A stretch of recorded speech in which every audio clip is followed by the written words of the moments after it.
ఈ లైవ్ టెలికాస్ట్లో పాల్గొవలసిందిగా ప్రేమతో మిమ్మల్ని ఆహ్వానిస్తున్నాం. ప్రార్థన చేసుకుందామండి. తలల వంచి కళ్ళు మూసుకునండి. ప్రార్థన. మహోన్నతుడు సర్వాధికారి అయిన దేవా, నీకు స్తుతులు, వందనాలు. ఈ పునరుత్థాన ఆరాధనలో ప్రభా నీ మందిరంలో ఉన్నాము. ఇదిగో నీ ప్రజలు వారి గృహాల్లో ఉన్నారు. అయినప్పటికీ మరి మాకు ఈ తరుణాన్ని మాకు దయచేసావు. నీ మందిరంలో ఉండి ఆరాధిస్తున్న ఈ ఆరాధనను ప్రభా వారి లైవ్ టెలికాస్ట్ ద్వారా నేను స్తుతిస్తూ ఉన్నారు. ప్రార్థించడానికి మాకు ఇచ్చిన ఈ సమయాన్ని బట్టి వందనాలు. అలాగే ప్రభా ఈ ఆరాధనలో నీ వాక్యం నుండి మాతో మాట్లాడు. అలాగే పాటల ద్వారా మీరు మహింపరచబడండి. ఎందరైతే నీ వాక్యాన్ని వింటున్నారో వారందరినీ బలపరచండి. ఈ ఆరాధనకు మీరే యోగ్యులుగా ఉండి మీరు మహిమపరచబడమని, మహిమ ఘనత ప్రభావాలు మీరు పొందమని యేసు పరిశుద్ధ నామమున మా పరమ తండ్రి, ఆమేన్. ఆమేన్. హల్లెలూయా. పిల్లరా, మరి దయచేసి మీరు మీ సెల్ ఫోన్లో ఈ లైవ్ టెలికాస్ట్ను వీక్షించాలని మనం చేస్తూ మరి సమయంలో కొన్ని పాటలు పాడి దేవుని నామాన్ని స్తుతిద్దాం. మరి బిడ్డలు ముందుకు వచ్చి పాటలు పాడుచుండగా మీ అందరూ మాతో పాటు ఆరాధనలో పాల్గొవలసిందిగా మనం చేస్తున్నాం. దేవుడు మిమ్మల్ని బలపరచును గాక. ఆమేన్.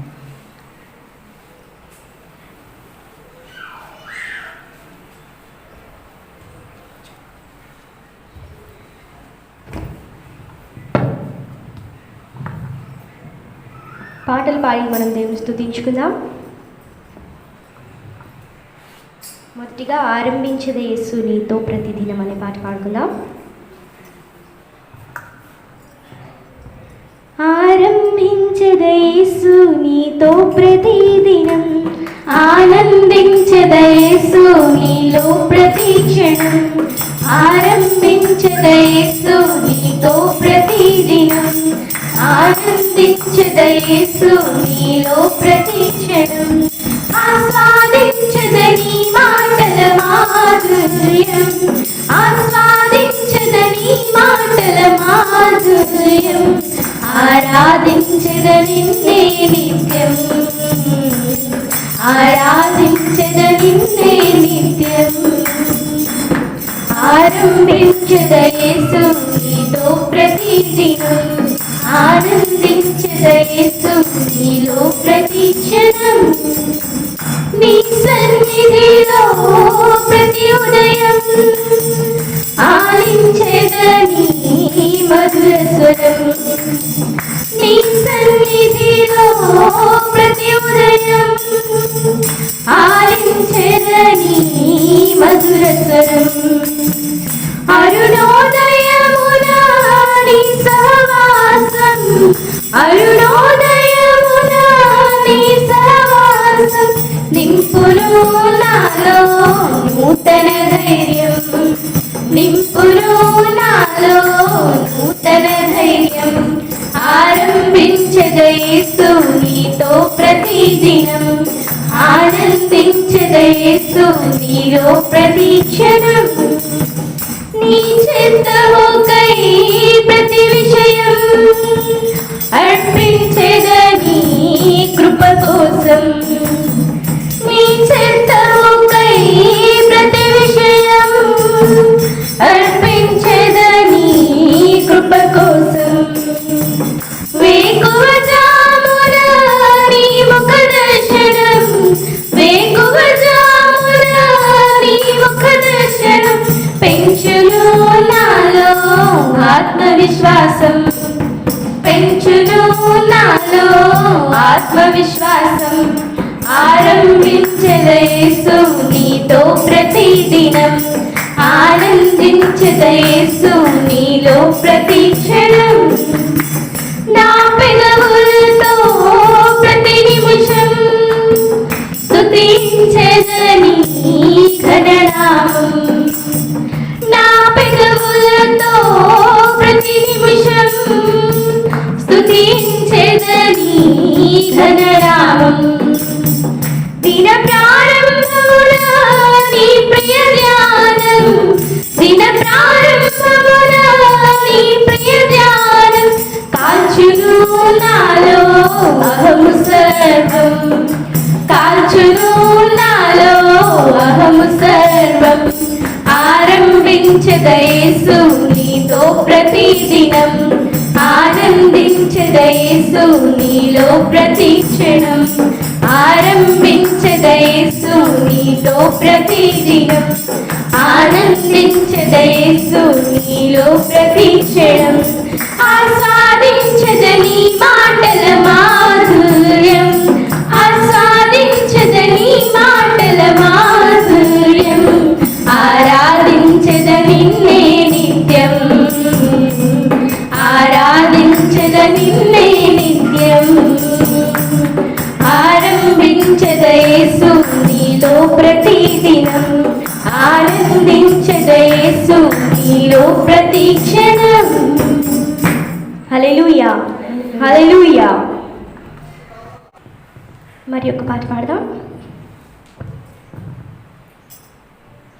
యేసుదేవుని ఆశ్రయించుమా సోదరా సోదరీ క్షణమే విశ్వసించుమా తండ్రిని వేడుమా గొప్ప కార్యాలు జరుగును నీ ఎదుటే స్వస్థత లేక సహాయము లేక సోలిపోయావా యేసునామములోనే స్వస్థత యేసు కృపలోనే భద్రత యేసు రక్తములోనే విమోచన యేసే నడిపించును జీవ మార్గాన రోగి అయినా దాసుని కొరకు శతాధిపతి యేసు ప్రభుని వేడుకొనెను మాట మాత్రం సెలవిమ్మనగా విశ్వసించిన ప్రకారమే స్వస్థతను పొందెను విశ్వసించి అడుగుము అద్భుతాలు జరుగును విశ్వసించి అడుగుము అద్భుతాలు జరుగును యేసునందు విశ్వాసం ఉంచుము యేసునందు విశ్వాసం ఉంచుము యేసునామములోనే స్వస్థత యేసు కృపలోనే భద్రత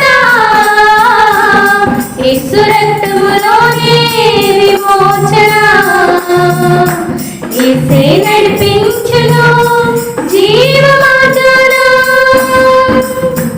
దుఃఖ స్థితిలో హన్నా తన ఆత్మను దేవుని సన్నిధిని కృంగరించుకోలేను ప్రభువడి చేసి ప్రార్థించెను దీవింపబడేను కుమారుని పొందెను నీవు అడుగుము నీకివ్వబడును నీవు అడుగుము నీకివ్వబడును యేసుని ప్రార్థించుము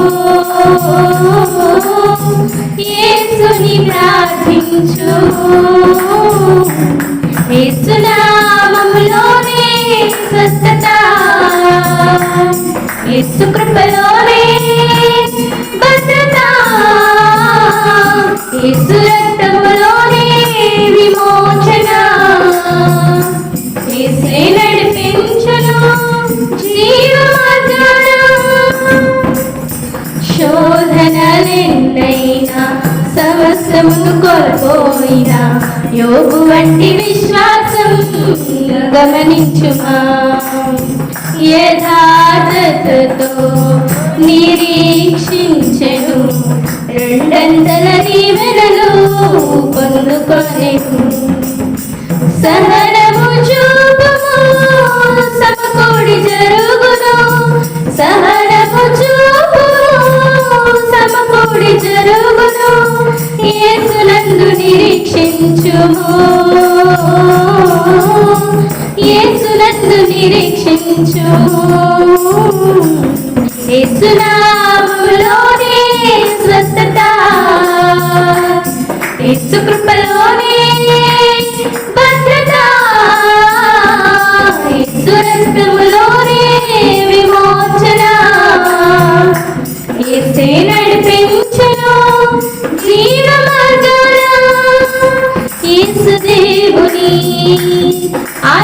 విశ్వసించుమా సోదరా సోదరీ క్షణమే విశ్వసించుమా తండ్రిని వేడుమా గొప్ప కార్యాలు జరుగును నీ ఎదుటే స్వస్థత లేక సహాయము లేక సోలిపోయావా యేసునామములోనే స్వస్థత యేసు కృపలోనే భద్రత యేసు రక్తములోనే విమోచన యేసే నడిపించును జీవ మార్గాన. హల్లెలూయా. ప్రేమించేదా యేసు రాజా నిన్నే ప్రేమించేదా అనే పాట పాడుతూ ఆరాధనలో మనం ముందుకెళ్దాం. ప్రేమించేదా యేసు రాజా నిన్నే ప్రేమించేదా ప్రేమించేదా యేసు రాజా నిన్నే ప్రేమించేదా ప్రేమించేదా ప్రేమించేదా ప్రేమించేదా ప్రేమించేదా ప్రేమించేదా నా ప్రాణమున్నంత వరకు నే మట్టిలో చేరే వరకు నా ప్రాణమున్నంత వరకు నే మహిమలో చేరే వరకు ఆరాధించదే యేసు రాజా నిన్నే ఆరాధించేదా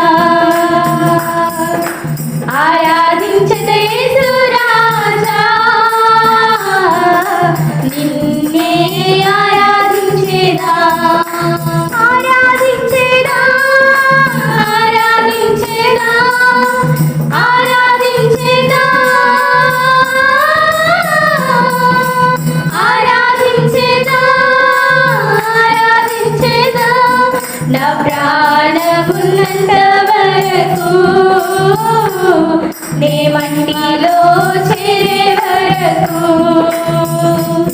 నా ప్రాణమున్నంత వరకు నీ మహిమలో చేరే వరకు ప్రార్థించేదా యేసు రాజా నిన్నే ప్రార్థించేదా ప్రార్థించేదా యేసు రాజా నిన్నే ప్రార్థించేదా ప్రార్థించేదా ప్రార్థించేదా ప్రార్థించేదా ప్రార్థించేదా ప్రార్థించేదా నా ప్రాణమున్నంత వరకు నే మట్టిలో చేరే వరకు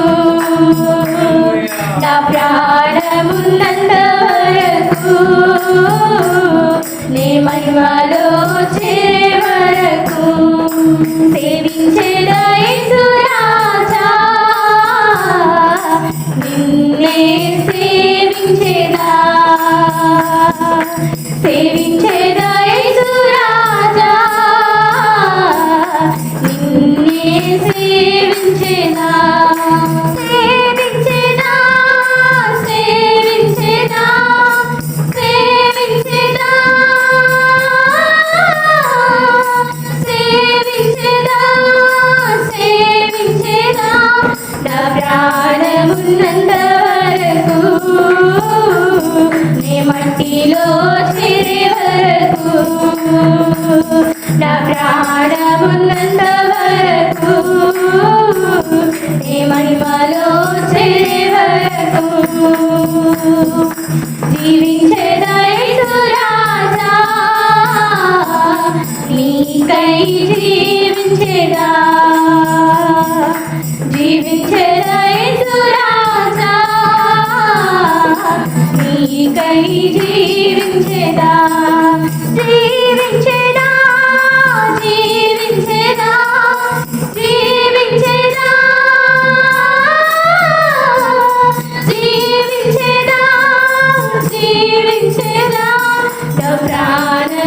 ఉన్నంత వరకు నీ మట్టిలో చేరే వరకు నా ప్రాణం ఉన్నంత వరకు నీ మహిమలో చేరే వరకు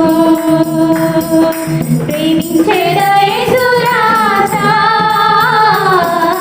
నిన్నే ప్రేమించేదా ప్రేమించేదా యేసు రాజా నిన్నే ప్రేమించేదా ప్రేమించేదా ప్రేమించేదా ప్రేమించేదా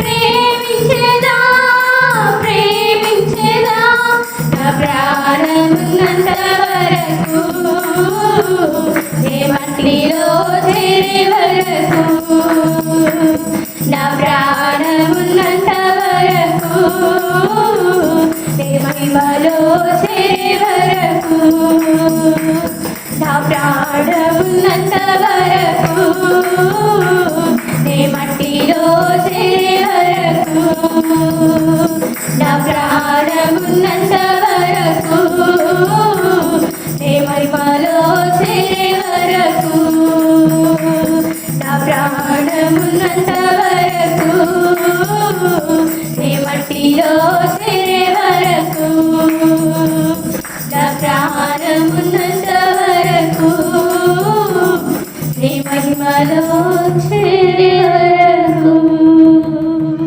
చప్పలు కొడుతూ దేవుని స్తుతిద్దాం. హల్లెలూయా హల్లెలూయా హల్లెలూయా హల్లెలూయా హల్లెలూయా. స్తోత్రం స్తోత్రం స్తోత్రం స్తోత్రం స్తోత్రం ప్రభువా. అవును ప్రభువా, నా ప్రాణం ఉన్నంత వరకు నిన్ను స్తుతిస్తానయ్యా, నీకు వందనాలు ప్రభువా. నేను జీవించినంత వరకు నిన్ను స్తుతిస్తూనే ఉంటానయ్యా, నీకు వందనాలు ప్రభువా. నాయనా మమ్మల్ని సజీవులుగా ప్రభు నిలబెట్టావు, నీకు వందనాలయ్యా. స్తోత్రం స్తోత్రం ప్రభువా. నేను జీవించినంత కాలము ప్రభువా నీ కొరకే జీవించాలి ప్రభువా. నాయనా నీకు వందనాలు, స్తుతులు, స్తోత్రం స్తోత్రం స్తోత్రం ప్రభువా. ప్రార్థనలో మనం ఏకీవిందాము. అందరం కూడా మీ చేతుల పైకెత్తి దేవుని స్తుతిద్దాం. హల్లెలూయా హల్లెలూయా హల్లెలూయా హల్లెలూయా హల్లెలూయా హల్లెలూయా హల్లెలూయా హల్లెలూయా హల్లెలూయా హల్లెలూయా. సర్వాధికారి యేసు ప్రభువాని స్తుతులు స్తుతులు స్తోత్రం స్తోత్రము. నాయన మమ్మల్ని సజీవులుగా ఉంచావు ప్రభువా. నీ నామమును కీర్తించడానికి, కొనియాడడానికి, ఘనపరచడానికి మాకు ఇచ్చిన ఈ సమయాన్ని బట్టి స్తుతులు ప్రభువా. హల్లెలూయా హల్లెలూయా హల్లెలూయా హల్లెలూయా హల్లెలూయా. స్తోత్రం స్తోత్రం స్తోత్రం. ఈ ఆరాధన క్రమంగా మర్యాదగా జరగాలని, వచ్చిన ప్రియులను బలపరచాలని, దేవుని వాక్యము ద్వారా ప్రభు మనతో ఉండి మాట్లాడి నడిపించాలని మనము ప్రార్థనలో ఏకీభిద్దాం. ఈ సమయంలో షాలోమ్ షకీనా మన మధ్యకు వచ్చి ప్రార్థనలు నడిపిస్తుండగా ప్రార్థనలో మనమందరం ఏకీభిద్దాం. ప్రభువా మాతో ఉండి మాట్లాడి మమ్మల్ని బలపరచు ప్రభువా. ఈ వాక్యము చేత మమ్మల్ని ఆదరించండి నాయన. మరి ఈ లైవ్లో పాల్గొన్న బిడ్డలను కూడా బలపరచాలని మనం ప్రార్థనలో ఏకీభిద్దాం. ప్రార్థనలో ఏకీభిద్దాం. దయచేసి ప్రార్థనలో ఏకీభిద్దాం. అందరూ కూడా ప్రార్థనలో మరి మీ హృదయాలను ప్రభు తట్టు త్రిప్పండి. ప్రార్థనలో ఏకీభిద్దాం. ప్రార్థన చేసుకుందాం. స్తోత్రం స్తోత్రం స్తోత్రం. హల్లెలూయా హల్లెలూయా హల్లెలూయా. స్తోత్రం నాయన, ఎంతవరకు కాచి కాపాడవునైనా ఈ సమయంలోనైనా మమ్మల్ని అందరినీ సజీవులలో ఉంచినందుకు నీకు వందనాలు చెల్లిస్తున్నాం నైనా. మరి నైనా లైవ్ ద్వారానైనా నీ ఆరాధన చేసుకోవడానికి ఇచ్చిన కృపను బట్టి నీకు వందనాలు చెల్లిస్తున్నాం నైనా. ఎవరైతే నైనా లైవ్ని చూస్తున్నారో నైనా వారిని దీవించమని అడుగుతున్నాం నైనా. పాటల ద్వారా మహింపరచబడినందుకు నీకు వందనాలు చెల్లిస్తున్నాం నైనా. అలాగే నైనా వాక్యం ద్వారా మాతో మాట్లాడి మమ్మల్ని బలపరచమని, చిన్న ప్రార్థన ఆలకించమని యేసునామములో అడుగుతున్నాం మా పరమ తండ్రి. ఆమేన్. దేవుని స్తోత్రం. అందరూ అలా నిలబడుతుండగా మీ దైవ గ్రంథము తెరిచి మరి కీర్తన భాగము మనం ధ్యానం చేసుకుందాం. ఈ సమయంలో దైవ సేవకురాలు ముందుకు వచ్చి కీర్తన 12వ కీర్తన మనము ధ్యానం చేసుకుందాం. 12వ కీర్తన మనం ధ్యానం చేసుకుందాం. అందరూ మీ బైబిల్ తెరిచి మరి మాతో కలిసి ఈ ఆరాధనలో ఉండాలని మనం చేస్తున్నాను. మీ బైబిల్ తెరిచి దేవుని సన్నిధిలో ఈ యొక్క వాక్యాన్ని ధ్యానిస్తున్నప్పుడు మనము దేవుని సన్నిధిలో ఏకీభిద్దాం. మరి దేవుని నామానికి స్తోత్రం కలుగును గాక. ఈ యొక్క ఆరాధన వీక్షిస్తున్న మీ అందరికీ నా వందనాలు తెలియజేస్తున్నాను. ఈ సమయంలో కీర్తన గ్రంథంలో నుండి 12వ కీర్తన మనం ధ్యానం చేసుకుందాం. యెహోవా నన్ను రక్షింపుము, భక్తి గలవారు లేకపోయిరి. విశ్వాసులు నరులలో నుండకుండా గతించిపోయిరి. అందరు ఒకరితోనొకరు అబద్ధములాడుదురు, మోసకరమైన మనసు గలవారే ఇచ్చకములాడు పెదవులతో పలుకుదురు. యెహోవా ఇచ్చకములాడు పెదవులన్నిటినీ, బింకములాడు నాలుకలన్నిటినీ కోసివేయును. మా నాలుకల చేత మేము సాధించెదము, మా పెదవులు మావి, మా ప్రభు ఎవడని వారు అనుకొందురు. బాధపడు వారికి చేయబడిన బలాత్కారమును బట్టి, దరిద్రుల నిట్టూర్పులను బట్టి నేను ఇప్పుడే లేచెదను. రక్షణను కోరుకుని వారికి నేను రక్షణ కలుగజేసేదను అని యెహోవా సెలవిచ్చుచున్నాడు. యెహోవా మాటలు పవిత్రమైనవి, అవి మట్టి ముసులో 7 మార్లు కరిగి ఊదిన వెండి అంత పవిత్రములు. యెహోవా, నీవు దరిద్రులను కాపాడదువు, ఈ తరము వారి చేతిలో నుండి నిత్యము వారిని రక్షించదువు. 8వ చరణం అందరూ కలిసి చదువు. నరులలో నీచవర్తన ప్రబలమైనప్పుడు దుష్టులు గర్విష్ఠులై నలుదిక్కులా తిరుగులాడుదురు. దేవుడు తన పరిశుద్ధ వాక్యం దీవించునుగాక. ఆమేన్. మిమ్మల్ని అందరినీ మరొకసారి ఈ లైవ్ ప్రోగ్రానికి ఆహ్వానిస్తూ ఉన్నాను. మనము దేవుని సన్నిధిలో గడపడం చాలా ధన్యకరం. దైవ వాక్యంలో సెలవిచ్చిన మాట ఏంటంటే, ఒక దినము గడుపుట 1000 దినముల కంటే శ్రేష్టం. సాధారణంగా మనము ఆలయాలకు వచ్చి ఆరాధించాలి, కానీ ఆలయాలకు రాని పరిస్థితులు, ప్రభుత్వ ఆదేశాల్లో మనము కూడా మరి బాధ్యతను వహించి ఉండవలసిన సమయం. అయినప్పటికీ దేవుని వాక్యం ద్వారా మరి ప్రభు మనలను హెచ్చరించి దేవుని వాక్యంలో ఉన్న విలువైన విషయాలను తెలుసుకుంటూ దేవుని పిల్లలుగా జీవించటం ఎట్టిదో ఆ భాగ్యము పొందటానికి ప్రభు మనకిచ్చిన ఈ శ్రేష్టమైన సమయాన్ని బట్టి మరొకసారి మీ అందరికీ వందనాలు తెలియజేస్తూ ఉన్నాను. మరి ఈ దినము దేవుని వాక్యాన్ని మనం విందాము. పరిశుద్ధ గ్రంథములో గలతీయులకు రాసిన పత్రిక 6వ అధ్యాయము 7వ వచనాన్ని మనం చదువుకుందాం. పరిశుద్ధ గ్రంథం తెరిచి గలతీయులకు రాసిన పత్రిక 6వ అధ్యాయము 7వ వచనం నుండి కొన్ని మాటలు చదువుకుందాం. దయచేసి వాక్యాన్ని అందరూ మీ బైబిల్ తెరిచి వాక్యాన్ని తెరిచి వాక్యము చదువుతున్నప్పుడు మీ మనస్సును అక్కడ పెట్టాలి. వాక్యము వినాలి. గ్రహింపు మనకు అవసరం. దేవుని వాక్యము ద్వారానే మన జీవితాలు యోగ్యంగా మార్చబడతాయి. కాబట్టి మీ అందరూ దేవుని వాక్యమును చదువుతున్నప్పుడు వినండి. ఈ ఒక వాక్య భాగాన్ని ధ్యానిస్తూ మనం దేవుని మాటలు విందాం. చదువుదాం. మోసపోకుడి దేవుడు వెక్కిరింపబడడు. మనుషుడు ఏమి విత్తునో ఆ పంటనే కోయును. ప్రార్థన చేద్దాం. ప్రభువా, ఈ మాటల ద్వారా ఈరోజు నీ ప్రజలమైన మాతో ఉండి మాట్లాడండి. మా జీవితం నీది, మేము నీ వారముగా జీవించాలని మీరు కోరుకుంటున్నారు. నీ పిల్లలుగా ఉండటం గొప్ప భాగ్యము అయ్యా. ఈ వాక్య సత్యాల్ని మేము అన్వేషించే రీతిగా మమ్మల్ని బలపరచమని ప్రార్థిస్తున్నాం. వినుచున్న వారికి గ్రహింపునివ్వండి. మాట్లాడుతున్న నన్ను కూడా మీరు మరుగుపరచండి.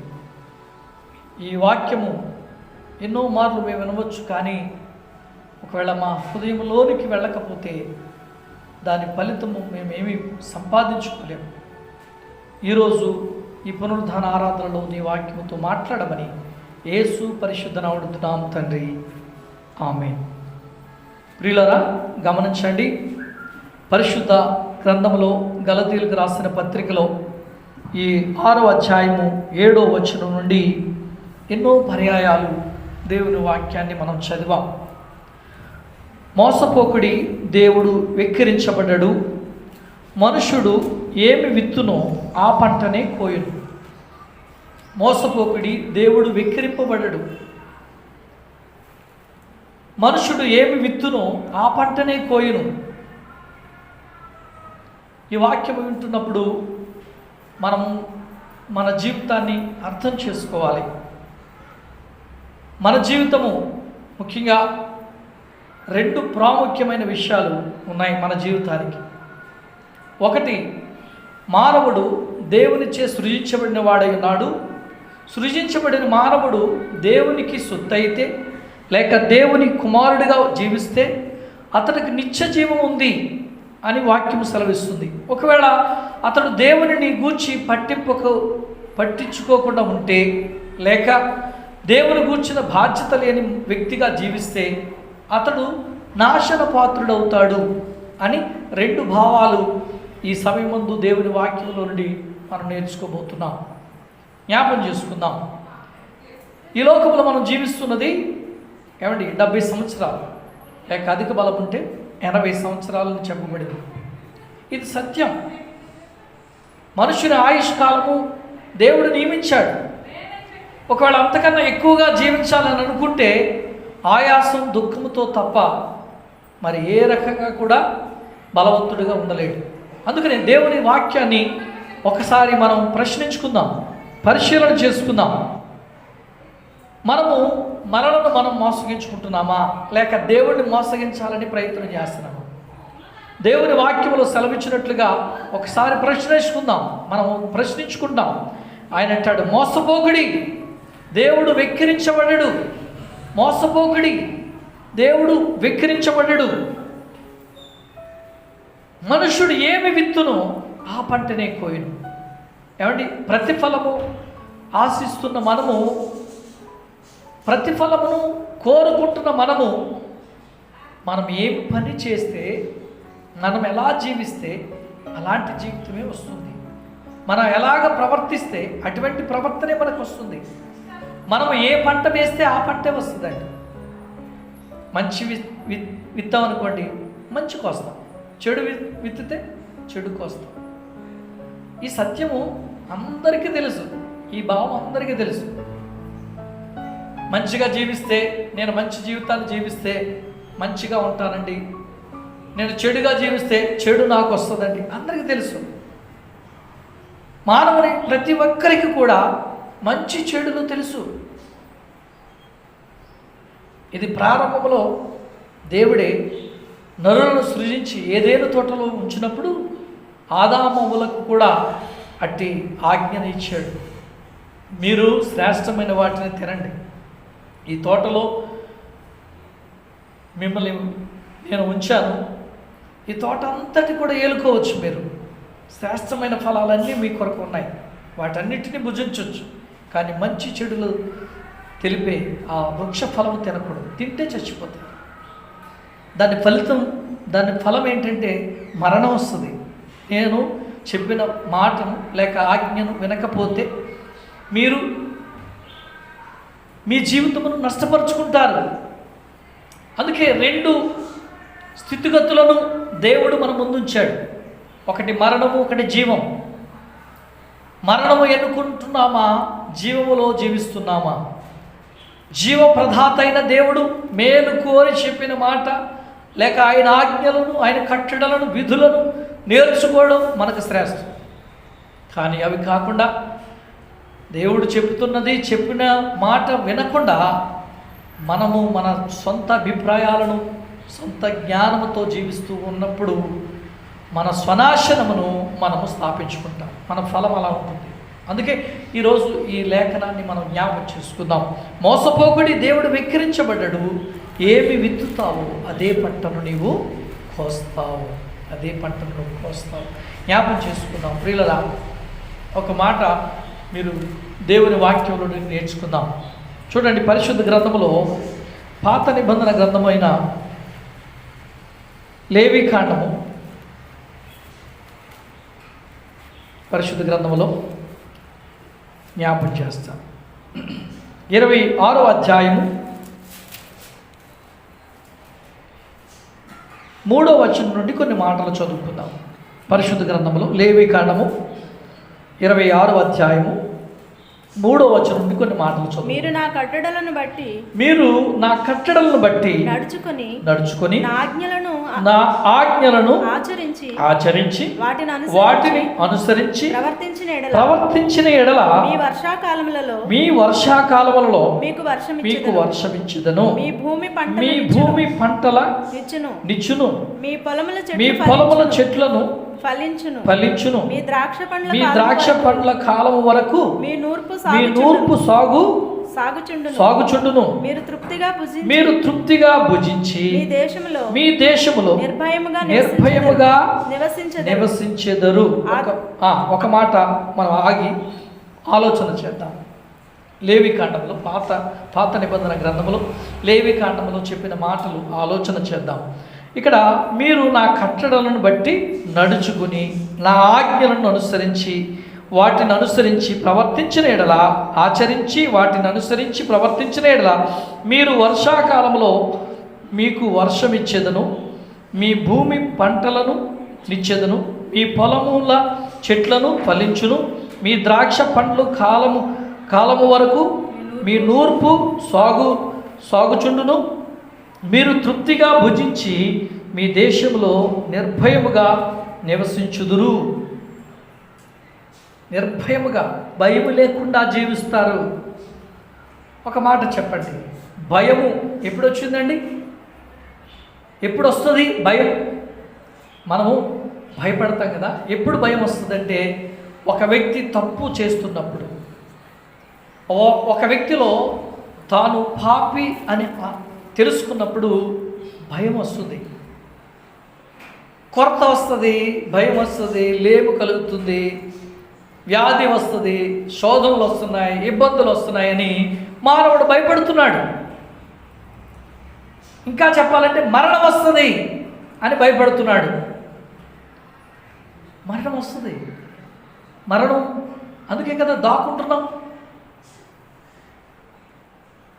అంటే ఎందుకంటే మానవుడు దేవుని ఆజ్ఞను అనుసరించినందున భయము తనలోనికి వచ్చింది. ఆ భయము వ్యక్తిని మరణ భయముగా, లేమి భయముగా, కొరతల భయముగా, ఇంకా రకరకాల భయాలు మనలను ఆవరిస్తూ ఉన్నాయి. ఒకసారి దేవుని వాక్యంలో మనం చూస్తూ ఉంటాం, ఆదామవులు ఆ ఏదైనా తోటలో స్వేచ్ఛగా, సంతోషంగా, ఆనందంగా వాళ్ళు గడపవలసిన సమయంలో వారు ఆజ్ఞను అతిక్రమించి తినకూడని పండు తిని వారు పాపములో పడ్డారు కదా.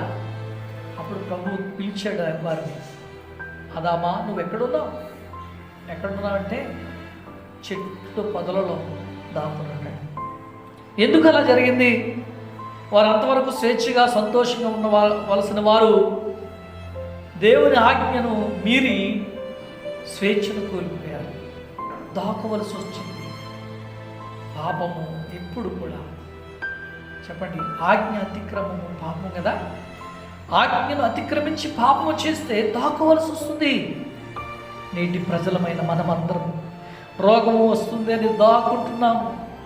మన పంట ఎలా ఉంది అంటే గత జీవితంలో, అంటే బహుశా ఈ రోగం రాక మునుపు, ఈ వ్యాధులు సంక్రమించక మునుపు మనం ఎలా ప్రవర్తించాం, దాని ఫలితమే నేడు జీవించిన ఈ భయమైన జీవితం, లేక భయపడుతూ జీవిస్తున్న జీవితం, మరణ భయముతో దాసత్వముగా జీవిస్తున్న భయము మనలను భయపెడుతున్నది. అంటే కారణం ఏంటో తెలుసా?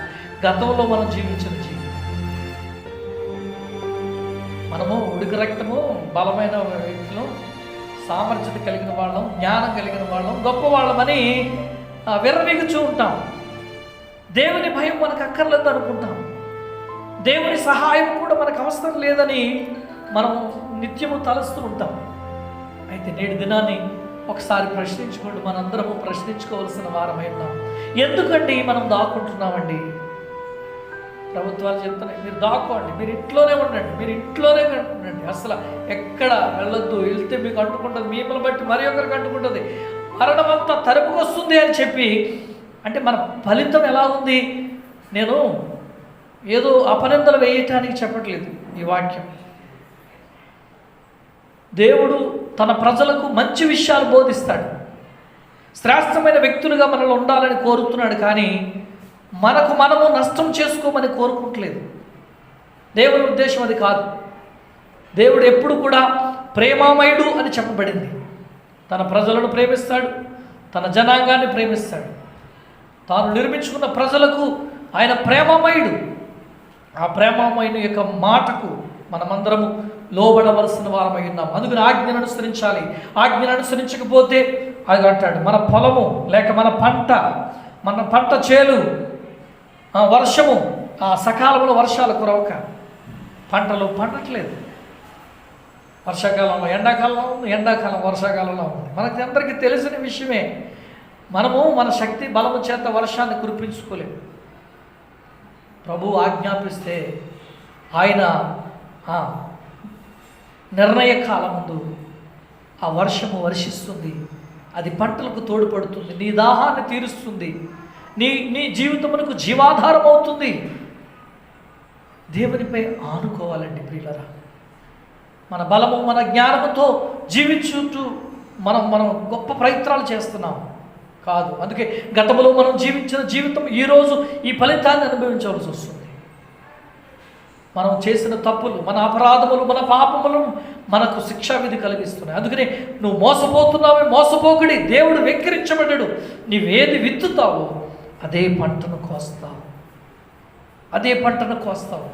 ఒట్టిగా చెప్పలేదు. అందుకని ఇశ్రాయేలు ప్రజలకు కూడా దేవుడు ఎన్నో విషయాలు చెప్పాడు. ఐగుప్తు బానిసత్వంలో ఉన్న ఆ ప్రజల జీవితమును ఆ బానిసత్వంలో విడిపించి మరలా మీరు ఎన్నడూ తప్పు చేయొద్దు, పొరపాటుగా జీవించొద్దు, మీరు పాపం వైపు వెళ్ళకండి, అపరాధముల వైపు వెళ్ళకండి, మోసం వైపు వెళ్ళకండి. మీకు అది నష్టం కలిగిస్తుంది. తిరుగుబాటు చేయొద్దు. మీకు క్షేమం కావాలంటే దేవుడిని ప్రేమించి ఆయన ఆజ్ఞను అనుసరించి జీవించాలని ఆయన వాక్యము సెలవిస్తుంది. అందుకే మనం అందరము ఆయన సన్నిధికి వచ్చి నేర్చుకోవాలి. దేవుడు మనలను ఎలా జీవింపమని కోరాడో ఆ విషయాలను మనం నేర్చుకోవాలి. మనకు అన్నీ తెలుసని భావం మన జీవితంలో కనబడుతూ ఉంటుంది. అందుకని ఈ వాక్యంలో ఏమంటుందంటే చూడండి, 5వ వచనం నుండి చదువుదాం. మీ ద్రాక్ష పండ్లు కాలము వరకు మీ నూర్పు సాగుచుండును. మీరు తృప్తిగా భుజించి మీ దేశములో నిర్భయముగా నివసించుదురు. ఆ దేశములో నేను మీకు క్షేమము కలుగ చేసేదను. మీరు పండుకొనినప్పుడు ఎవడును మిమ్మును భయపెట్టడు. ఆ దేశములో దుష్ట మృగములు లేకుండా చేసేదను. మీ దేశములోని ఖడ్గము రాదు. మీ శత్రువులు మీరు మీ శత్రువులను తరిమెదరు. వారు మీ ఎదుట ఖడ్గము చేత పడెదరు. వింటున్నారా? దేవుడు మనకు అభయమనిస్తున్నాడు. మీరు నా ఆజ్ఞలను అనుసరించి జీవించగలిగితే మీకు క్షేమం కలుగుతుంది. మీరు దీవించబడి వారు అవుతారు. మీరు మేలు పొందుతారయ్యా.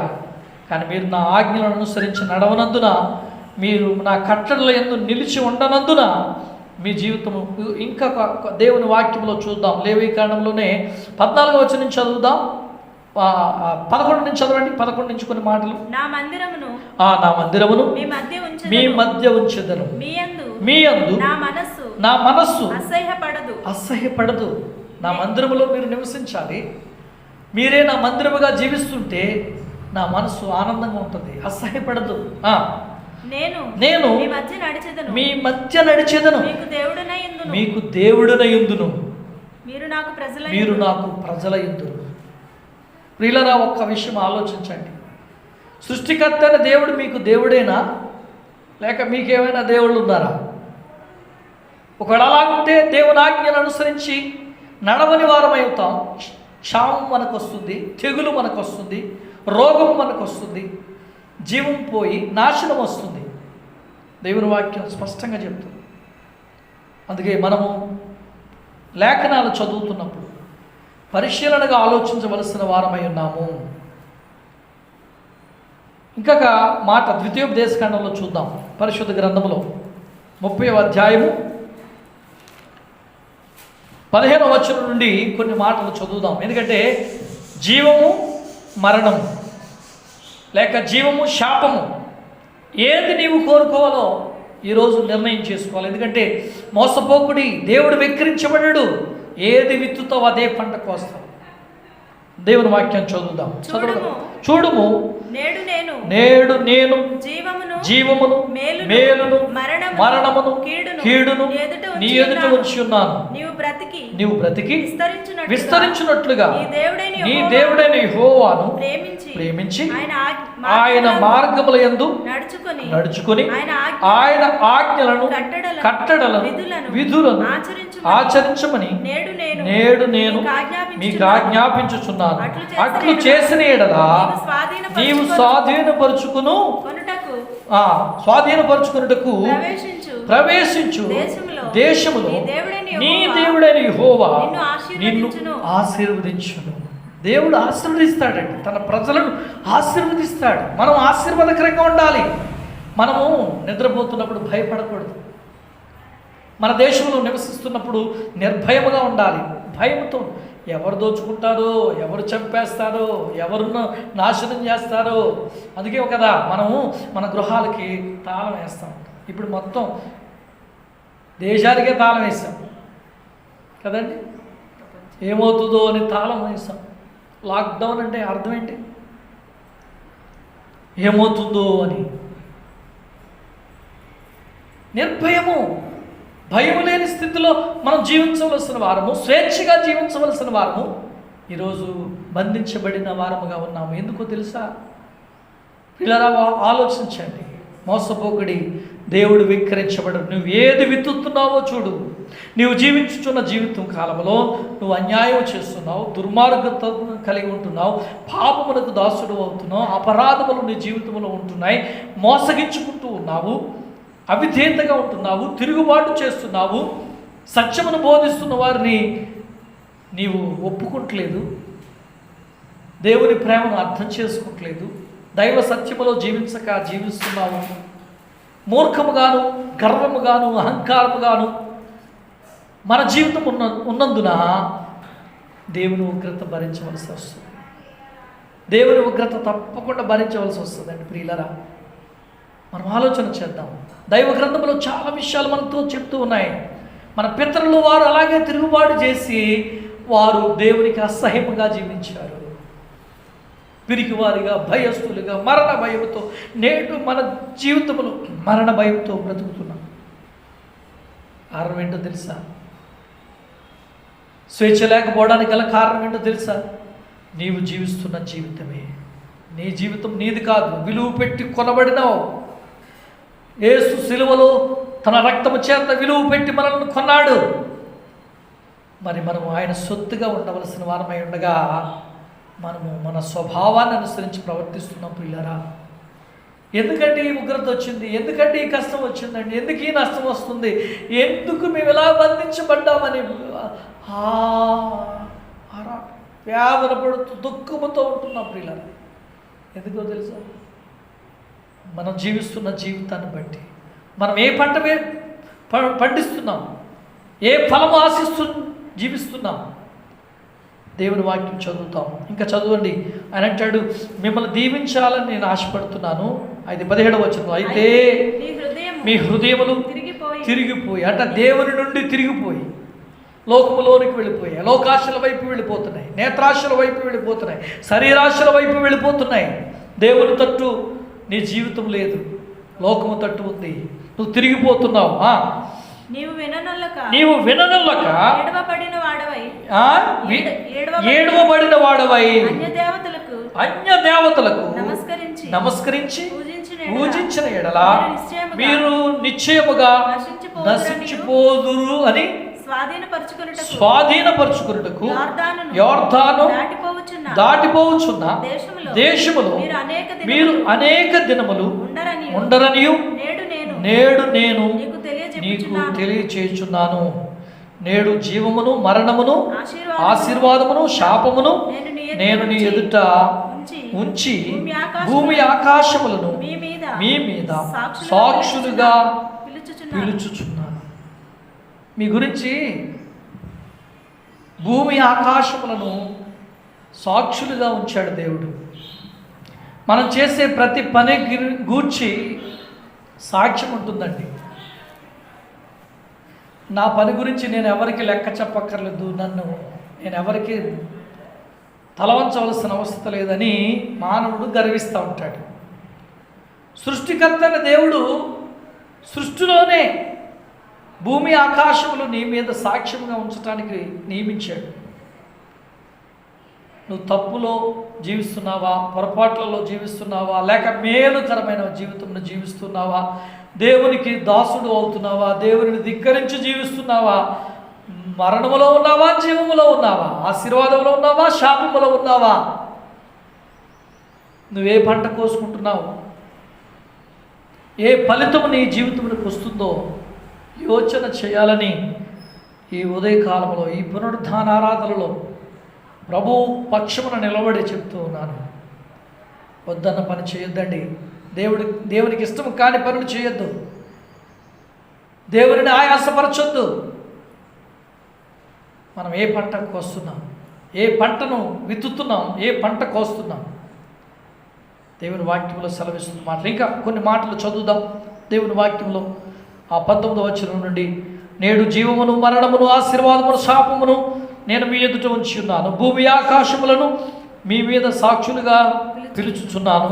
మీ పితరులైన అబ్రహాము, ఇస్సాకు, యాకోబులకు ఆయన ప్రమాణము చేసిన దేశములో మీరు నివసించినట్లు యెహోవాయే నీ ప్రాణమునకు నీ దీర్ఘాయుష్యునకు మూలమై ఉన్నాడు. వింటున్నారా? యెహోవాయే సృష్టికర్త అయిన దేవుడే నీ ప్రాణమునకు నీ దీర్ఘాయుషుకు మూలం. దీర్ఘాయుష్ కావాలి, మధ్యలోనే చనిపోతున్నాం. 70 సంవత్సరాలు 80 సంవత్సరాలు మధ్యలోనే చనిపోతున్నాం. నీ ప్రాణమునకు యెహోవాయే మూలాధారం. నీ ఆయుష్కాలమునకు యెహోవాయే సృష్టికర్త అయిన దేవుడే ఆధారం. ఆయన మనం విడిచిపెట్టి ఆయనకు దూరమయ్యి మనం జీవించాలి అని ప్రయత్నం చేసి అండి మంచి ఆహారం తింటే ఎక్కువ కాలం జీవిస్తాం అనుకున్నారా? చాలా శుభ్రంగా ఉంటే ఎక్కువ కాలం బ్రతుకుతాం అనుకున్నారా? ఎవరు ఏ సమయం ముందు ఎలా జీవించాలో దేవునికి తెలుసు. ఎలా జీవిస్తున్నారో ఆయనకి తెలుసు. జీవిస్తున్న జీవితం యోగ్యమైనదా లేక దుర్మార్గమైనదా? జీవిస్తున్న జీవితము మేలైనదా లేక నీకు కీడు తెచ్చుకునేదా? ఆయన అన్ని పరీక్షిస్తున్నాడు.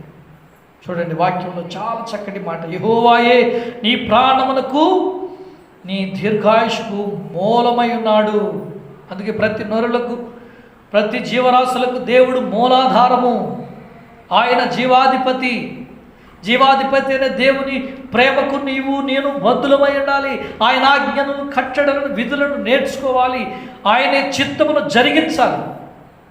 మనం ఎంతటి వారం అండి? మన జీవం ఏపాటిదండి? ఇంతలో కనబడే అంతలో మాయమైపోయి ఆవిరి వంటిది కదా. నీటి బుడగ లాంటిది మన జీవితం. ఓటికుండ లాంటి మన జీవితం. ఈ జీవితం ఎన్నో దినాలు బ్రతుకుతామన్నట్టుగా మనం ఎవరిని లెక్క చేయము. ఎవరిని లెక్క చేయకుండా మనం ఘనులం అనుకుంటాం, మనం గొప్పవారం అనుకుంటాం, మన మేధస్సు కలిగిన వారం అనుకుంటాం, తెలివితేటలు గల వారం అని అనుకుంటాం. పిల్లరా, ఎంతటి జీవితం అంది, స్వల్పము కదా, గడ్డి పువ్వు లాంటి జీవితం. ఈ దినము మనం యోచన చేసుకుంటాం. ఏ పంటను మనం ఏ విత్తనమును విత్తుతున్నాము, ఏ పంట కోసుకుంటున్నాము.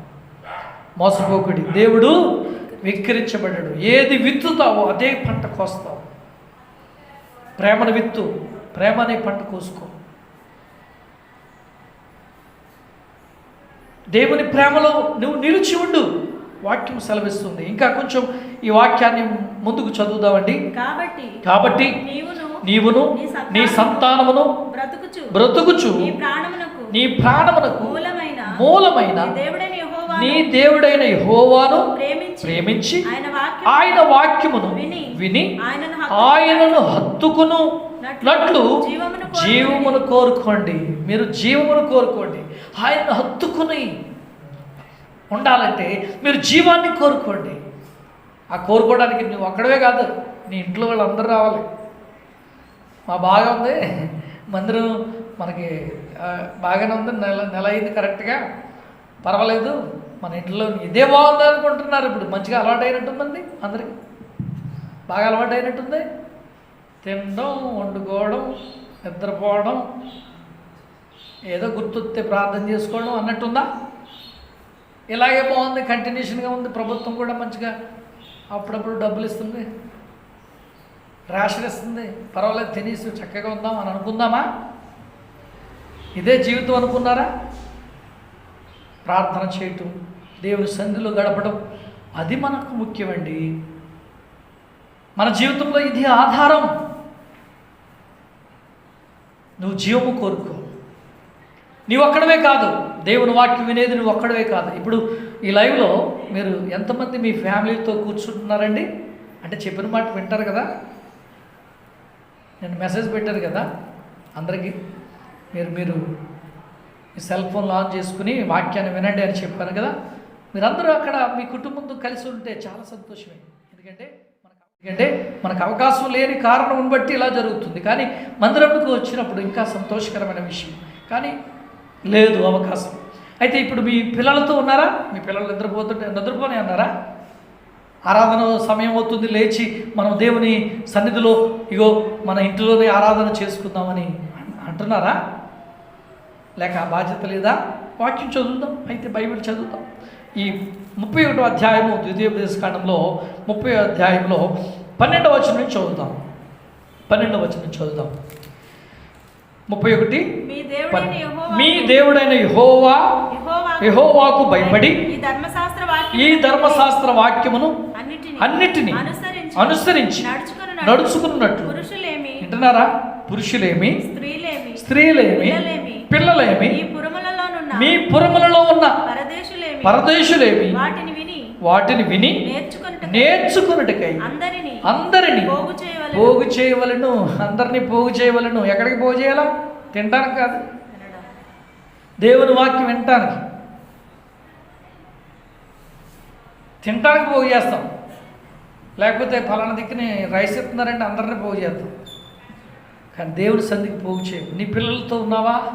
నీ స్త్రీ, పురుషులు, పిల్లలు, ఇంట్లో ఉన్న పరదేశులు, చుట్టాలైనా సరే ఉండాలి కదండి. ఉండాలా? దేవుని సన్నిధిలో ఉండాలి, తప్పనిసరిగా ఉండాలి. ఇది ఆజ్ఞ, దేవుడు మనకిచ్చిన ఆజ్ఞ. పిల్లలు, స్త్రీలు, పురుషులు ఏమండి అందరూ కలిసి ఆరాధించాలి. దేవుని వాక్యం వినడానికి రండి, నేర్చుకోండి. అక్కడ వాక్యంలో చక్కటి మాట, నీ దేవుడని యెహోవాకు నువ్వు భయపడడం నేర్చుకో. భయపడుతున్నావు నేర్చుకున్న జీవితము నీవు నీ జీవితమును దేవుని కొరకు జీవిస్తున్నావని అర్థం. నీవు కాదు జీవిస్తున్నది. నేను జీవిస్తానండి. ఉదయకాలం నాకు లిస్ట్ ఒకటి ఉంటుంది. పొద్దున్నే లేగాలి, బ్రష్ చేయాలి, వెంటనే టిఫిన్ చేయాలి, తర్వాత కాసేపు మధ్యాహ్నం అవుతుంది, మధ్యాహ్నానికి భోజనం చేయాలి, ఆ తర్వాత మళ్ళీ సాయంకాలానికి మళ్ళీ ఏదైనా స్నాక్స్ తినాలి, తర్వాత మళ్ళీ సాయంకాలం 7 అయిపోతుంది కదా, మళ్ళీ ఆహారం తినాలి, వండుకోవాలి, తినాలి. మన లిస్ట్ ఇది. ఇదంతా 24 గంటలు చేసుకునే పనిలే. మరి దేవునితో గడిపేది ఏది? యెహోవా యందు భయభక్తులతో జీవించే జీవితం ఏది? వాక్యం సెలవిస్తూ ఉంది. వినండి, నేర్చుకోండి, అందరినీ పోగు చేయవలను. అలాగూ నేర్చుకుని ఎడల దానిని ఎరుగని వారి సంతతి వారును దానిని విని మీరు స్వాధీనపరుచుకున్నటకు యోర్దాను దాటబోచున్న దేశమున మీరు బ్రతుకు దినములన్నీ మీ దేవుడైన యెహోవాకు భయపడుట నేర్చుకుందరు. స్తోత్రం చెల్లిందాం. భయపడుట నేర్చుకుందాం. దేవునికి భయపడడం నేర్చుకుందాం. ఏ సమయమందైనా దేవుని ఈరోజు అమ్మ ప్రభువా నా జీవితం చేసావు, ఈ జీవములో నా జీవం ఉన్నది నైనా, నీవు కృప చూపించి జీవింప చేస్తున్నావు. నాకంటే గనులు, గొప్పవారు, అందచందం గలవారు, యోగ్యులు, ధనవంతులు, భాగ్యవంతులు ఈ లోకాన్ని విడిచి వెళ్ళిపోయారు. నేను సజీవుడిగా ఉన్నానంటే అది కృప, నీ కృప నాయన అని చెప్పి ఆ కృపకు పాత్రుడైన దేవుని యందు భయభక్తులు కలిగి జీవించడం నేర్చుకోవాలి. నువ్వేది చేస్తావో దాన్ని బట్టి ప్రతిఫలం వస్తుంది. నువ్వు భయభక్తులు కలిగి ఉన్నావా? ఆ భయభక్తులు నీ కుటుంబంలో, నీ బిడ్డలకు కూడా ఉంటుంది. నీవు దేవుని ప్రేమిస్తున్నావా? ఆ ప్రేమ నీ బిడ్డలకు కూడా అందుతుంది. ఆ ప్రేమను బట్టి దేవుడు నిన్ను ప్రేమిస్తూ ఉంటాడు. నీ ఆపద కాలంలో, నీ శ్రమ కాలంలో, నీ శోధన కాలమందు, నీ ఇబ్బందుల కాలంలో, నీ పోరాట సమయంలో ఆయన నీతోనే ఉంటాడు. యెహోవా యందు భయభక్తులు కలిగిన వారి చుట్టూ ఆయన దూత కావలి ఉండి వారిని రక్షించును. దేవుని దూత, నీవు భయభక్తులు కలిగి ఉన్నావు, నీకు ఏ ప్రమాదం రాకుండా కాపుదల, నిన్ను కాయటకు ఆయన దూతలు కావలి ఉంచాడని 91వ కీర్తనలో మనం చూస్తూ ఉంటాం. అద్భుతమైన దేవుని మాటలు. ప్రియులారా, నువ్వు దేవునికి భయపడుచున్నావా? ఏ పంటను కోస్తున్నావు? ఉగ్రత అనే పంటనా? దేవుని వాక్యంలో మనం చూస్తూ ఉంటాం. కాబట్టి అర్థం చేసుకోండి. ద్వితీయోపదేశ కాండంలో మనం చూసిన లేఖనాలను బట్టి ఆ 15వ వచనంలో ఎన్నో విషయాలు మనతో మాట్లాడారు. హోషేయ గ్రంథాన్ని చూద్దాం. హోషేయ గ్రంథము దేవుని గ్రంథంలో 10వ అధ్యాయం 12వ వచనం ఒకసారి చదువుదాం. నీతి ఫలించినట్లు మీరు విత్తనము వేయుడి, ప్రేమ అనే కోతను మీరు కోయుడి. యెహోవాను వెదుకుటకు ఇదే సమయము గనుక ఆయన ప్రత్యక్షమై మీ మీద నీతి వర్షము కురిపించినట్లు ఇదివరకెన్నడు దున్నని వీడి భూములను దున్నుడి. దేవుడు తన ప్రజలకు లేక తన సేవకులకు ఒక మాట చెప్పాడు. హోషేయ భక్తుడితో ఈ మాటలు చెప్తున్నాడు. నీతి ఫలించినట్లు మీరు విత్తనము వేయండి, ప్రేమ అనే కోతను మీరు కోయుడి. యెహోవాను వెదుకుటకు ఇదే సమయం గనుక ఆయన ప్రత్యక్షమై మీ మీద నీతి వర్షము కురిపించినట్లు ఇదివరకెన్నడు దున్నని బీడు భూములను దున్నండి. అంటే ఇంకా దేవుని ఎరగని ప్రజలు, సత్యమును ఎరగని ప్రజలు, దేవుని భయము లేని ప్రజలు ఉన్నారు కదా, వాళ్ళందరికీ చెప్పండి. మనము భూమిని దున్నకపోతే బీడు బట్టి ఉంటుంది కదా, మీరు విత్తనములు వేస్తే ఫలితం రాదు, దున్నాలి. అందుకే ప్రతి ఒక్కరికి ఈ సువార్త చెప్పాలి, సత్యమును చెప్పాలి, నిత్య జీవమునకు మార్గమైన దేవుని మాటలు చెప్పాలి. యెహోవా యందు భయభక్తులు కలిగి జీవించును గూర్చి బోధిస్తున్నాం. ఈరోజు ఏమంటే ఆదివారం కదా, మరి మాకు సేవకుడికి కూడా సెలవే కదా. మీలాగే అందరికీ మీరు కూడా డ్యూటీలు చేసుకుని జీవిస్తున్నారు కాబట్టి మీకు ఎలా సెలవు ఉంటుందో మాకును అలాగే సెలవనని మేము కూడా లాక్డౌన్ కాబట్టి కూర్చుని ఉంటే బాగుంటుందని అనుకుంటాము. సేవకులు చాలా వేదన పడుతున్నారు తెలుసా. ఆదివారమే సంఘ విశ్వాసులు వస్తారు. వారు వారమంతటిలో కూడా వారు ఎలా జీవించారో, మంచి చెడులను ఆలోచించి జీవించారు, పాపములో జీవించారు, అపరాధములలో జీవించారు, ఏ విధమైన తలపులతో జీవించారో తెలియక వారిని మరలా వారి దేవుని వాక్యము చేత వారిని హెచ్చరిక చేస్తూ బలపరుస్తారండి. ఇంకా దేవుని ఎరగని ప్రజలు లోకములో చాలామంది ఉన్నారు. అందుకే వారు దేవుని ఎరగక వారు స్వనీతిని పూనుకుని జీవిస్తున్నారు, ప్రేమను చల్లారిపోయిన జీవితాన్ని జీవిస్తున్నారు, దుర్మార్గతలో జీవిస్తున్నారు. వారందరినీ అయ్యా అజ్ఞానంలో ఉన్నావు, నీవు కోప చిత్తుడిగా ఉండొద్దు, పాపంలో నీవు జీవించొద్దు, అపరాధముగా జీవించొద్దు, అది నీ జీవితానికి నష్టం, నీ పంట పాడైపోతుందని వారికి హెచ్చరిక చేసి, ఒకవేళ బీడు పట్టిన స్వభావములో వారు ఉంటుంటే వారిని ఏమండి దున్ని మంచి విత్తనములు వేయాలని, నీతి ఫలించాలని, చక్కటి వర్షం ఏమండి దైవ వర్షం, నీతి వర్షం మీ మీద నీతి వర్షము కురిపించినట్లు ఇదివరకెన్నడు దున్నని బీడు భూములను దున్నండి. అయితే మనుషులైతే ఇక వాక్యంలో 13వ వచనం, నీ ప్రవర్తన ఆధారము చేసుకుని నీ బలార్జులను నమ్ముకొని నీవు చెడుతనమును పంటకై దుర్నీతిని గనుక క్షమించండి, నీవు చెడుతనమును పంటకై దుర్నీతివి గనుక మీరు పాపమును కోత కోసి ఉన్నారు, అబద్ధమునకు ఫలము పొంది ఉన్నారు. ఏ కోత కోస్తున్నారు? పాపం అనే కోత కోస్తున్నారు, అబద్ధం అనే ఫలం మీకు వస్తుంది. పాపం అనే కోత కోస్తున్నారు, అబద్ధం అనే ఫలం వస్తుంది. అందుకని ఏమి విత్తుతావో అదే పంట కోస్తావు. అయ్యో ఎందుకు ఇలాగైపోతుంది నా దేశం, ఎందుకు ఈ ప్రజలు ఇలాగైపోతున్నారు అంటే వారి పాపాన్ని కోస్తున్నారు, అబద్ధాన్ని అనే ఫలము వారికి వస్తుంది. సత్యం రాలేదు, నీతి రాలేదు, దేవుని బిడ్డలమైన మనం ఆలోచన చేద్దాం. వాక్యం సెలవిస్తుంది, నీ ప్రజల మీదికి, నీ జనుల మీదికి అల్లరి వచ్చును. షల్మాను యుద్ధము చేసి పాడు చేసినట్లు పాడగును. నీ పట్టణములన్నీ ఏమవుతున్నాయి? పాడగును. పిల్లల మీదను తల్లులు నేలను పడవేయుదురు. ఇలాగున మీరు చేసిన ఘోరమైన దుష్కార్యమును బట్టి బేతేలు మీకు నాశన కారణమగును. ఉదయకాలమున ఇశ్రాయేలు రాజు పట్టబడి నిర్మూలమగును. అంటున్నారా? ఇది కొంచెం కష్టమైన మాటలండి, కష్టంగా ఉంటాయి, కొంచెం బాధగా విచారంగా ఉంటాయి. నిజమే, జరిగిపోయిన మన జీవితాన్ని బట్టి, ఇప్పుడు ఎదురవుతున్న పరిస్థితులను బట్టి మనం ఏమంటామంటే, అయ్యో ఎందుకు ఈరోజు ఇలా జరుగుతుంది అంటున్నాం.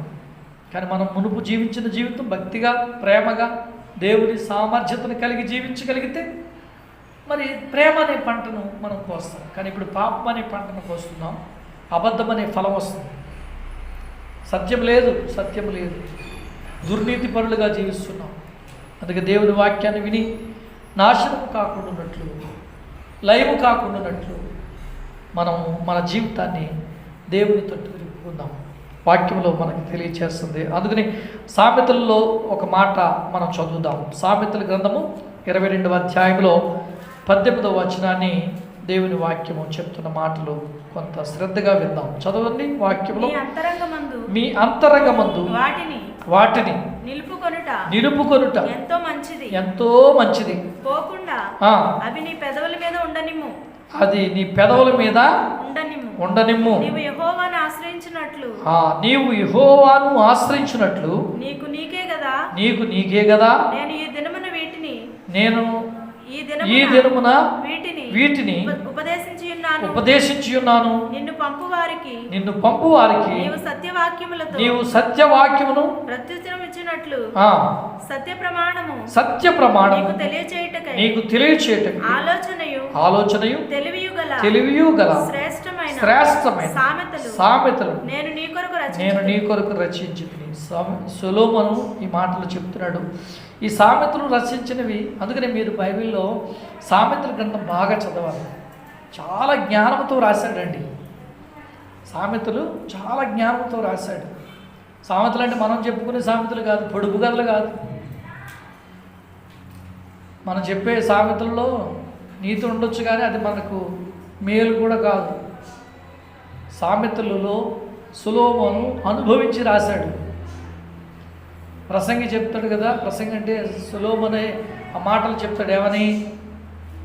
వ్యర్థము సమస్తము వ్యర్థమని చెప్తూ 12వ అధ్యాయము 13-14 వచనంలో ఇదంతయు వినిన తర్వాత తేలిన ఫలితార్థం ఇదే, యెహోవా యందు భయభక్తులు కలిగి ఉండుట నీకు ఇదే విధి, మానవ కోటికి ఇదే విధి అని రాస్తుంది. యెహోవా యందు భయభక్తులు కలిగి ఉండడమే, ఇంకంతకన్నా ముఖ్యమైనది ఏముంది? మరి దేవుని యందు భయభక్తులు కలిగి ఉంటున్నారా, లేక సొంత తలపులు ఎప్పుడో భయం వచ్చినప్పుడు భయం కలిగి ఉంటున్నారా? అది నీ పాపంతో కూడిన భయమేమో, దైవ భయము కాదు. దేవుని భయము వ్యక్తి జీవితానికి జీవాన్ని ఇస్తుంది. మనుషుని భయము తనకు మరణానికి తెస్తుంది. అందుకే చాలామంది పోలీసు వాళ్ళని చూస్తే భయపడతా ఉంటాం. ఎందుకు? కొడతారేమో, తప్పు చేశాం కదా, కొడతారేమోనని మనం భయపడి దాక్కుని కొంతమంది పరిగెత్తుకుని వెళ్ళి చెరువులో దూకేయడం, ఆ నదుల్లో పడిపోవడం జరుగుతూ ఉంటుంది. భయం మరణానికి వెళ్తుంది. కానీ నీ భయము దేవుని యందు భయభక్తులు కలిగిన జీవితం. మంచి పంట కావాలంటే నీతి అనే పంట, ప్రేమ అనే పంట, జీవమునిచ్చేది. అందుకే మన ప్రభు ఇప్పుడు కూడా మరణమును జీవం నీ ఎదుటే ఉంచాడు. ఎంచుకునే స్వేచ్ఛ నీకు ఇచ్చాడు. ఏది కోరుకుంటావు? ఈ పునరుద్ధాన సమయంలో ఏది కోరుకుంటున్నావు నీవు? దేవుని వాక్యంలో మనం చదువుతున్నట్లుగా ఈ సామెతలను ఆయన మనకిచ్చాడు. మనం వీటిని చదువుతూ ఉండాలి. 22లో 8వ వచనం కూడా చదవండి. దౌష్ట్యమును విత్తువాడు కీడును కోయును, వాని క్రోధము క్రోధమును దండము కాలిపోవును. కాలిపోవును. దౌష్టమును విత్తువాడు కీడును కోయును. చాలామంది దౌర్జన్యంగా ఉంటారండి. దౌర్జన్యం చూడండి, మంచి చేస్తున్నారని తెలిసి వాళ్ళ మీదకి దౌర్జన్యంగా వస్తారు. ప్రేమ కలిగిన దేవుని వాక్యమును ప్రకటిస్తుంటే దౌర్జన్యం చేస్తారు. వాక్యాన్ని ఉపదేశిస్తుంటే వాడి మనసుకు తగులుతుందేమో, వాడి పాపాన్ని ఒప్పుకోవడానికి ఇష్టపడ్డా దౌర్జన్యం చేస్తాడు. ఎంతమంది లేరండి లోకంలో, దౌర్జన్యాన్ని చేసి కీడు చేస్తున్నారు మనుషులు, మేలు చేయట్లేదు. మన ప్రభువు మేలు చేయడానికి వచ్చాడు, ఆయనకి కీడు చేశారు, సిలువ వేసి మరి ఎంతో హింసించారు. ప్రేమమయుడి ప్రేమ, ఆయన సిలువలో పెట్టిన త్యాగము మనందరికీ విమోచన ఇవ్వడానికి. ఇప్పటికైనా కీడును మానండి, దౌర్జన్యాన్ని విసర్జించండి. నీ పంట ఏ ఫలం వస్తుందో చూసుకో. ప్రేమను విత్తుతున్నావా, కీడును విత్తుతున్నావా, ఏ పంట కోస్తున్నావు? దేవుడు వెక్కిరించబడ్డాడు. ఏది విత్తుతావో అదే పంటను నీవు కోస్తావు. నీ వాక్యం సెలవిచ్చినట్లుగా మేము ప్రేమ అనే పంటను, నీతి అనే పంటను కోసుకునే వారిగా చేయండి. మా జీవితంలో కొన్నిసార్లు మోసపోతున్నామేమో, దేవుడు వెక్కిరించబడ్డాడు. వాక్యములో మనం చూస్తున్నాం. ఇంకా కొన్ని మాటలు చదువుదామా? పరిశుద్ధ గ్రంథములో ఆయన అంటాడు కదా, కీర్తనకారుడు చక్కటి మాట చెప్తాడు. 18వ కీర్తన 23వ వచనం చదువుదాం. 23వ వచనం చదవండి. దోషక్రియలు నేను చేయనొల్లకుంటిని, ఆయన దృష్టికి నేను యథార్థవంతుడనైతిని. కావున యెహోవా నేను నిర్దోషిగా ఉండుటకు చూచి తన దృష్టికి కనబడిన నా చేతుల నిర్దోషత్వమును బట్టి నాకు ప్రతిఫలమిచ్చును. దయగలవారి ఎడల నీవు దయచూపుదువు, యథార్థవంతుల ఎడల యథార్థవంతుడుగా నుందువు. స్తోత్రం చెల్లిద్దాం. హల్లెలూయా. నా చేతులు నిర్దోషత్వాన్ని బట్టి నాకు ప్రతిఫలం ఉంటుంది. ఈరోజు దేశమంతటికి ఒకటే విధి, మీ చేతులు కడుక్కోండి, మీ చేతులు కడుక్కోండి, శానిటైజర్ వేసుకోండి, మాటికి కడుక్కోండి. ఒక 20 సెకండ్ల పాటు బాగా రుద్దండి అంటున్నారు. ఎందుకు? చేతులు రుద్దితే చేతుల్లో ఉన్న క్రిములన్నీ పోయి నీవు ఆరోగ్యకరంగా ఉంటావు. 25% ఆరోగ్యంగా ఉండగలుగుతావు. 70% ఏమో చెప్పలేం, కానీ 25% ఆరోగ్యంగా ఉంటావని ప్రతి ఒక్కరూ కూడా చక్కగా చెప్తున్నారు. ఈ విషయాన్ని కనుగొన్న ఒక శాస్త్రవేత్తను ఈ మధ్యకాలంలో పేపర్లో వేశారు. ఆయన్ని ఇలాగే చెప్పాడట, అయ్యా మీరు చేతులు కడుక్కోండి. వారు డాక్టర్లే, నర్సెస్ కూడా చెప్పాడు, మనం ఆపరేషన్ చేసేటప్పుడు చేతులు శుభ్రంగా కడుక్కోవాలి, లేకపోతే క్రిముల వలన మనం పేషెంట్కి ఒకవేళ ఆపరేషన్ చేసే సమయంలో ఆ క్రిములు వెళ్ళి వాళ్ళకి నష్టం కలిగిస్తుందని చెప్పేవాడట. ఆయన్ని చాలామంది వేళన చేశారు, హేళకోళంగా మాట్లాడేవారట. ఆయన వెళ్తుంటుంటే, ఏంటి నా ఇలా చెప్తాడు, చేతులు కడుక్కోకపోతే ఏమవుతుంది అని ఆ డాక్టర్ని వేళన చేస్తూ ఉంటే చాలామంది పాపం ఈయన మానసికంగా బాధపడ్డాడు. ఏంటి నేను చెప్తున్న ఈ మాట వాళ్ళు ఎందుకు ఇంటలేదని చాలా రోజులు బాధపడ్డాడట. బాధపడిన తర్వాత ఆయన మానసికంగా లోనయ్యి మరి హాస్పిటల్లో జాయిన్ చేస్తారట ఆయన్ని. కొన్ని రోజులకి పిచ్చోడు అయిపోయి చనిపోయాడు ఆయన. ఆ చనిపోయిన డాక్టర్ గారు ఆ తర్వాత కొంతకాలానికి అవును చేతులు శుభ్రం చేసుకోవాలి. ఒక ఆపరేషన్ చేస్తున్నప్పుడు తల్లి బిడ్డలు డెలివరీ టైంలో ఆపరేషన్ చేస్తున్నప్పుడు చేతులు కడుక్కోకుండా ఉండడం వల్ల ఆ పాప ఆ తల్లి చనిపోయారు.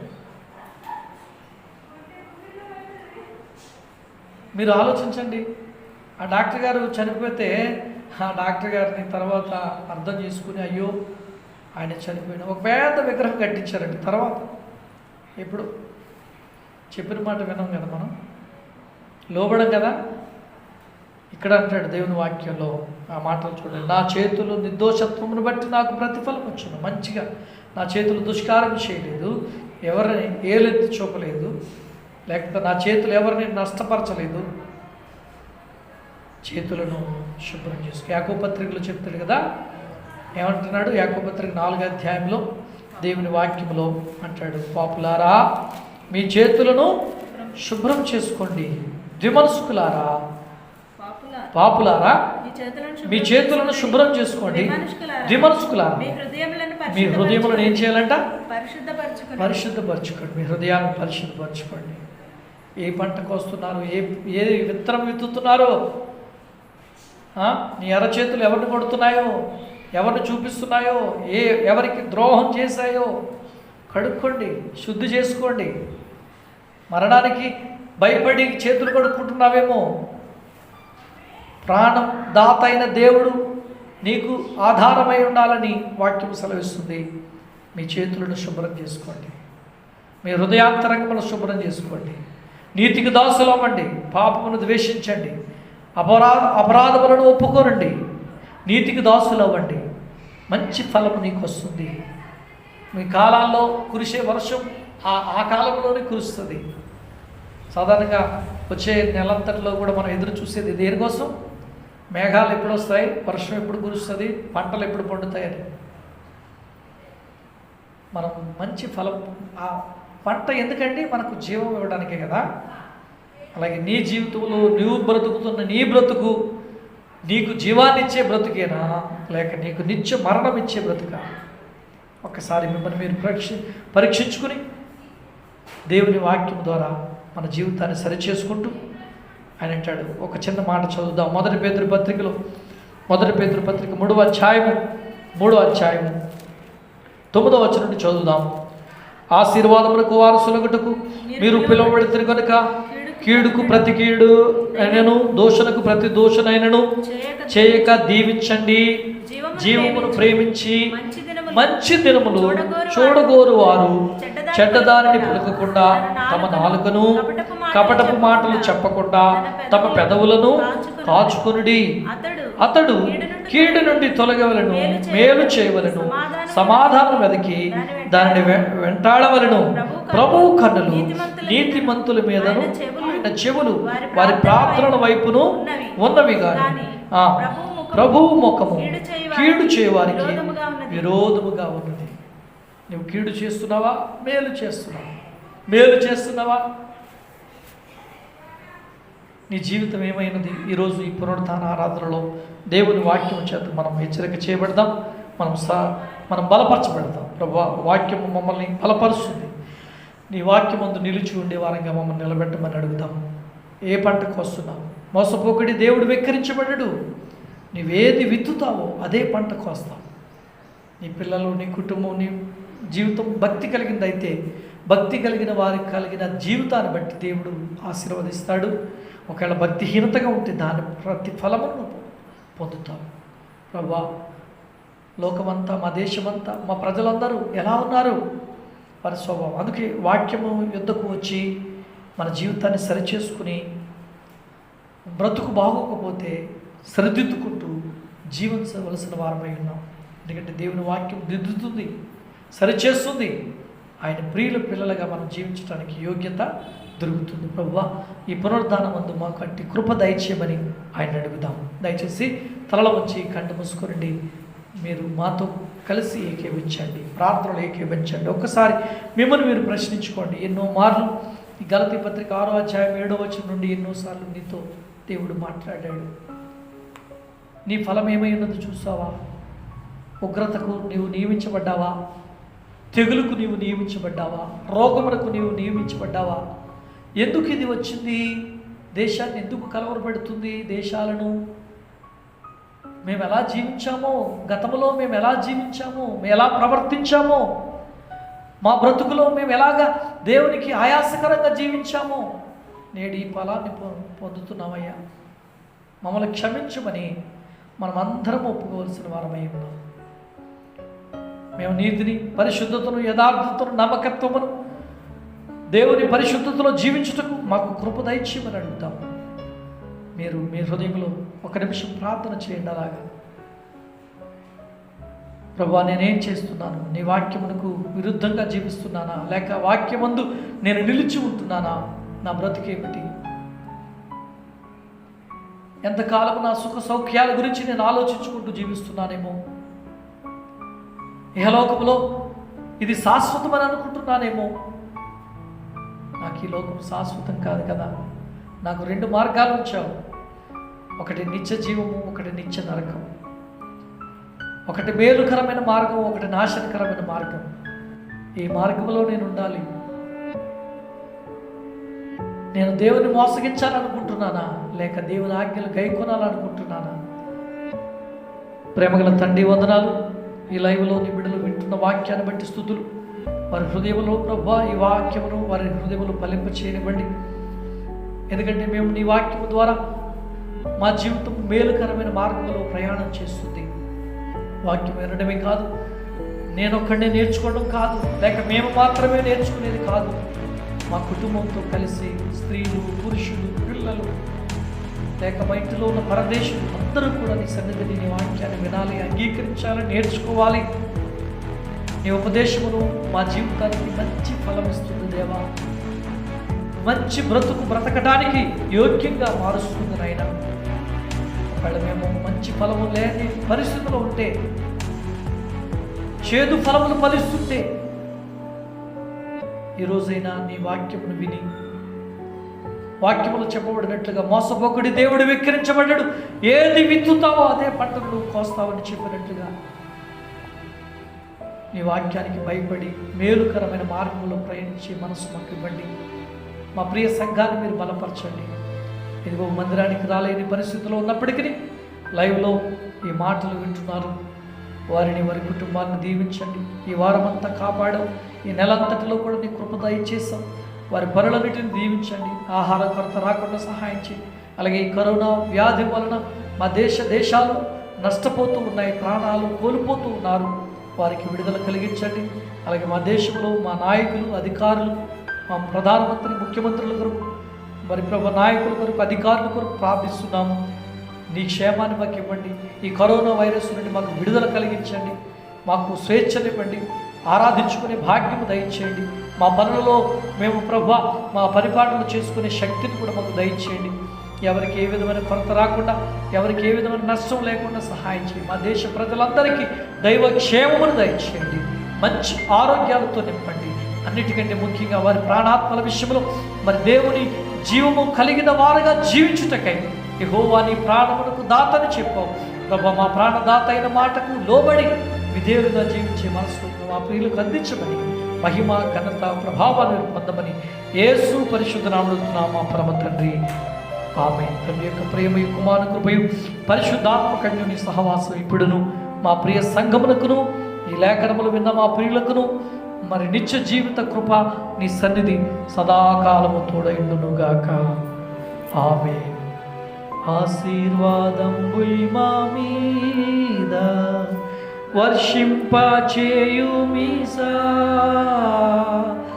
ఆశతో నమ్మియున్నాము నీ సత్య వాగ్దాతము. ఈ మాయి మీద కృమ్మారించుము దేవా, గ్రమ్మార ప్రేమ వర్షంబు కృమ్మారించుము దేవా. ఆమేన్. అందరికీ వందనాలు. ప్రభు మిమ్మల్ని దీవించునుగాక. మీ కొరకు అనుదినం ప్రార్థిస్తున్నాము. మరి దేవుని సన్నిధిలో మీరు నిత్యము మీ కుటుంబాలతో కలిసి ప్రార్థించండి. ప్రభు కృప ఎల్లప్పుడూ మీకు తోడైండునుగాక. ఆమేన్. God bless you. ప్రియులారా, ప్రభు అయిన యేసుక్రీస్తునామములో మరొకసారి మీ అందరికీ వందనాలు. ఇంతవరకు వాక్యాన్ని విన్నారు. వాక్యమును బట్టి మరి మీకు ఏవైనా సమస్యలు, అవసరాలు ఉన్నా, ప్రార్థన మనములు ఏవైనా ఉన్నట్లయితే కింద తెలియబడిన నెంబర్కి మీరు ఫోన్ చేయండి. ఆ ఫోన్ బట్టి మీకు ప్రార్థన అవసరాల కొరకు ప్రార్థన చేయబడుతుంది. ప్రభు